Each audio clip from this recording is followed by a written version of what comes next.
What is up, everybody? TheDoubleZTV's Unokas Man, Double Z's Man, whatever. Ladies and gentlemen, welcome to the 4th episode of Eagle Eye Mysteries, Book 1. As you see right here, we've got the case of the mysterious monster for the next case. So, let's try to see if I can remember what this one is. As we load. There we are. We interrupt our program for this bulletin. The Radio Rich View newsroom tells us that a large monster was spotted by several people early this morning at Buccaneer Beach. The monster, described as over 60 feet long, raised its head up out of the water. It approached the beach and was reported to cry out at the amazed onlookers. Sounds pretty far-fetched to me, folks, but state investigators are at the beach right now checking it out. Look out, Loch Ness Monster! Here comes the Richview Reptile! A sea monster at Buccaneer Beach? Let's get over there and check it out. Kind of weird that you would find some kind of Loch Ness Monster at the beach, but let's go right there and see what we have. Oh, the news beat us there. People here, Mark, and he's been interviewed by the TV reporters. Well, let's see what we've got. Let's look at the water. This morning's fog has finally lifted. Sailboats cruise by a few hundred feet offshore. Well, at least things are calm. Now you got this weird green thing right here. It looks like some kind of sea turtle of some kind. Let's see. The big piece of green plastic about the size of a beach towel. Feels even thicker than the plastic sheet Dad put over the firewood stacked in the backyard. So it looks like a sea turtle. Let's see what Willie says. Yeah, I saw it first, even before Mark. At least I thought I did. When I told him about it and pointed, he saw it too. You see it clear as day. It was huge, bigger than the tallest building in town. Jeez. Right out that way, about 50 feet offshore. It had a big long neck we could see even through the fog. Now hold on. Fog? But he said clear as day. Those are polar opposites. Let's see what Mark has to say. Jake, you hear about a monster we saw? Willie Barwell is with me. He even saw it first, plain as day. Again, he just said there was fog. Steve Shred was here windsurfing when it happened. He saw it too. Alright, so we went to the main location. Got 4 others. Let's try the science lab. Yeah, Crank's laboratory. So if his name is Crank, so if he gets on his phone, that means it's a Crank call. Nice. A large rubber fish rests at the top of his workbench. Smells like a real dead fish, only worse. Ew. Professor Crank says, well, if you must know, I was at Buccaneer Beach this morning. Didn't see any monster, just a blimp flying along the shore. I suppose he was on his way to the capital for the big game. I was testing my new practical joke invention, the smelly salmon. For when you go fishing with friends, you hook it on the line while they're not looking. Now, all fish smell bad, but the smelly salmon smells even worse. No fisherman can stand to stay in the same boat with it. I'm not surprised. When you start a practical joke company, it will be my biggest hit since the singing banana. I'm not gonna try to figure out the whole banana thing. Let's see what Shred has at his shop. Because now he was a witness to all this. We'll have to see what it is. Hey, don't get me mixed up in this monster thing, detective dudes. I thought I saw something big over there. But it was max foggy this morning, cotton sky time, you know? It's tough to know when what you're seeing then. I was waiting for it to clear up so I could go windsurfing. That's when I saw it. Whatever it was making this real high-pitched whining sound like a tea kettle whistling when it's ready. What did you see? Just something really big and dark with a long neck out that way. From here, it was too foggy to see more. I saw just a mini instant and then it was gone. But it wasn't a ship or anything. Even at high tide, the water here is too shallow for more than a rowboat to get in. Professor Crank saw it down here too, but I don't know if he saw anything. Don't tell anyone I saw a sea monster though. Too many people in Richview already saw my head's been sandbar skimming too long.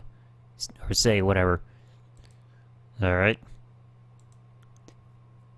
2 more locations. Let's check the treehouse. I'm sure it's gonna be something involving the TV again. Something's not adding up. Look at the news! But no one was injured at the big season opening parade when freak winds tore a giant balloon from the hands of 20 people getting it down Main Street here in the capital. The balloon was shaped like a long-necked cartoon character, Danny the Dinosaur. Although it was as tall as a 3-story building, no one has seen it since it blew away. Really? That's a nice little clue we need there. But now finally we need to go see the library, so I guess we're gonna have to read a book. I know, I don't like the thought either. I tried the books on biology. Biology is the study of living things. These books list all the largest creatures ever discovered in our oceans and lakes. Alright. Millions of years ago, great plesiosaurs lived in deep water right where Richview is today. They used their long necks and sharp teeth to catch fish. Plesiosaurs were marine dinosaurs. They grew up to 40 feet long and weighed many tons. Some of their pictures look like the monster Mark described. Like all dinosaurs, they are extinct. Yeah, they learned it in school. Well, let's see if that all helped. Now, there either was a sea monster, or somebody was lying. Let's see what we have. Now, we gotta choose the ones that are very descriptive. Now, Willie Barr's one makes sense. Says he thought he saw the monster and pointed out to Mark. He says Mark then saw it too and described it very clearly. Monster was about 50 feet from shore. Let's see. Big green plastic. Yeah, a loud whine or whistle. That would make sense. Let's see. Blown away. Because that describes the whole thing that we saw on TV. And I'm trying to think, there was one last one. Here we go. So now, if we think it's a sea monster, we click it. Otherwise, we choose who we think might have made it up. Let's see. It can't be Professor Crank because none of his information added up. Neither was Steve. I'm gonna go with Willie. Nope. Okay, so it wasn't Willie. And I know it's not a real sea monster. Let's choose the clues again. Plastic. Alright, let's choose Mark.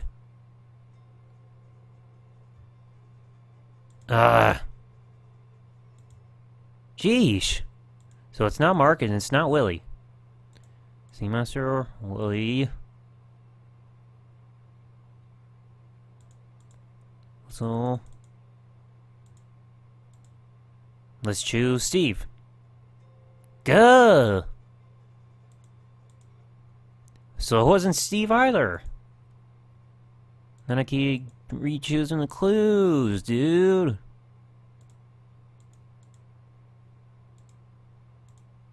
Well then, Professor Crank. Well then, that leaves one answer.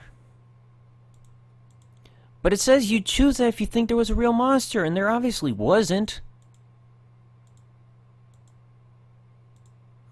And yet that was the answer. Yeah, they saw something in the fog. I'm not even gonna bother reading through the clues. This... I swear, that was a headache. Yeah, I solved the sea monster clue mystery. But it didn't say an ace thing because I didn't get it perfectly done. Jeesh. Well, that was a laugh and a half, wasn't it? But that's gonna settle it for the fourth mystery on this, folks. Tune in the next episode. We shall get to the next mystery. I can't easily remember what it is off the top of my head, but I hope you all enjoyed it. Thanks for watching, everybody. Like, comment, subscribe. Peace out, folks.